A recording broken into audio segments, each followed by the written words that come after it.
November 9th, 2022, 2:34 a.m.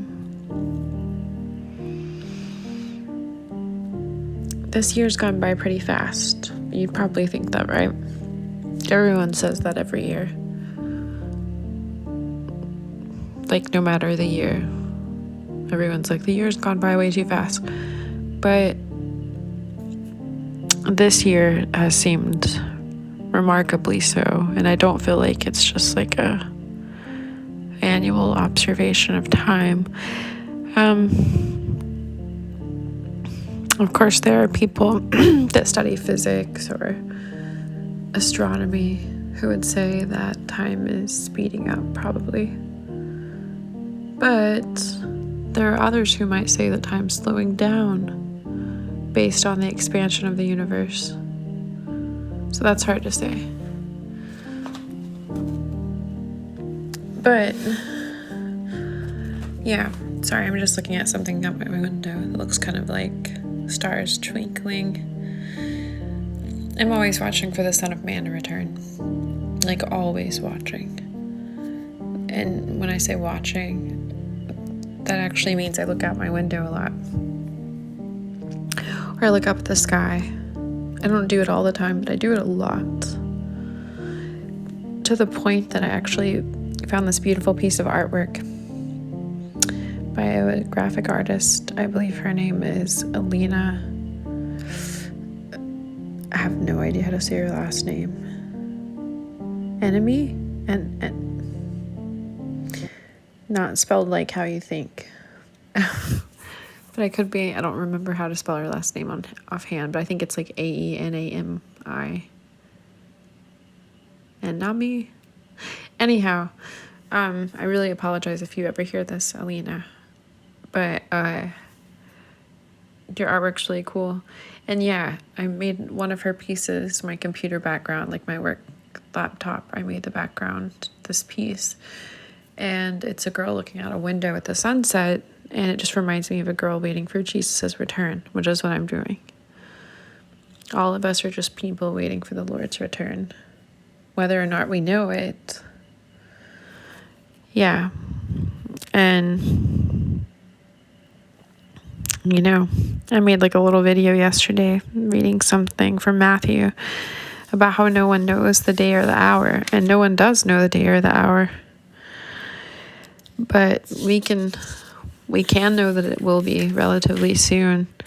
I mean, we can know the signs, right? I came across a verse last night that I was talking to my friend Crystal about, and it's actually directly relevant to that. Let's see here. I'm going to find it right now for you guys, because I am actually trying to read the entire New Testament, like a physical copy for the first time. And I'll go into some more on that later. And that's right, I haven't read all of it in one, like, take. I wish I had, but that's what I'm working on. Give me 1 second here. Let's see. So,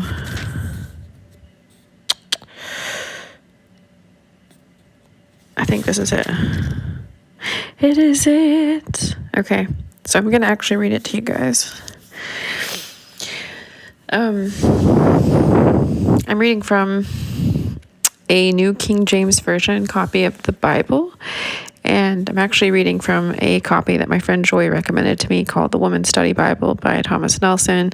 But if you're a man hearing this, the same applies. Words aren't, or the content's not different. No worries. That was a little joke. Anyway, hope it was funny. But okay, so here we go. This is Matthew 24:15. Therefore, when you see the abomination of desolation, spoken of by Daniel the prophet, standing in the holy place, whoever reads, let him understand. Then let those who are in Judea flee to the mountains. Let him who is on the housetop not go down and take anything out of his house. And let him who is in the field not go back to get his clothes. But woe to those who are pregnant and to those who are nursing babies in those days. And pray that your flight may not be in winter or on the Sabbath, for then there will be a great tribulation, such as not been since the beginning of the world until this time, no, nor ever shall be. And unless those days were shortened, no flesh would be saved. But for the elect's sake, those days will be shortened. Then if anyone says to you, 'Look, here is the Christ,' or 'There,' do not believe it. For false Christs and false prophets will rise and show great signs and wonders to deceive, if possible, even the elect. See, I have told you beforehand. Therefore, if they say to you, 'Look, he is in the desert,' do not go out. Or, 'Look, he is in the inner rooms,' do not believe it. For as the lightning comes from the east and flashes to the west, so also will the coming of the Son of Man be. For wherever the carcass is, there the eagles will be gathered together." And that was Matthew 24:15 through 28. The reason I read that verse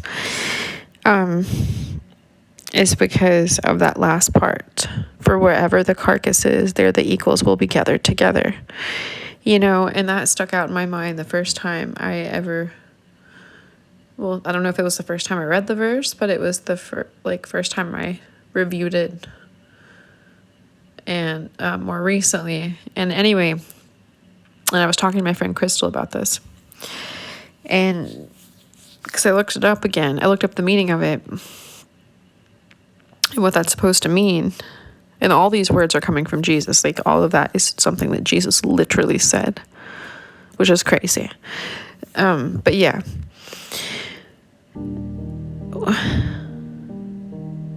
For where the signs are, that's when the coming will be. That's what it's saying. For wherever the carcass is, there the eagles will be gathered together. So if you're seeing a bunch of eagles gathered, that's where the carcass is. If you're seeing all these signs, Jesus will be returning near to these signs.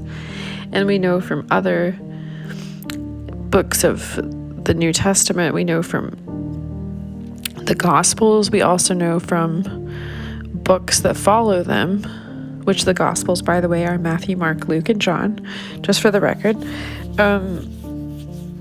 We know what some of these signs are, and people have talked about them, war and rumors of war, nation against nation, earthquakes. I believe Revelations talks about